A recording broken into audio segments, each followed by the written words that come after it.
Do you know many people are having trouble adjusting the volume on their headphones? Don't worry. In this video, we'll show you how you do this.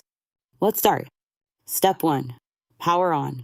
First, turn on your Sennheiser Accentum Plus headphones and ensure they are paired with your device. Step 2. Wear headphones.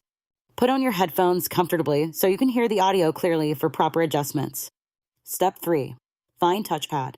Locate the touchpad on the side of your headphones, which is crucial for volume control. Step 4. Swipe upward. To increase the volume, swipe up on the touchpad. This gesture smoothly raises the speaker output. Step 5. Adjust swipe. Use varied swipe lengths for either fine or significant volume adjustments until you hear a volume max prompt. Now, you should be able to easily adjust the volume on your Sennheiser headphones.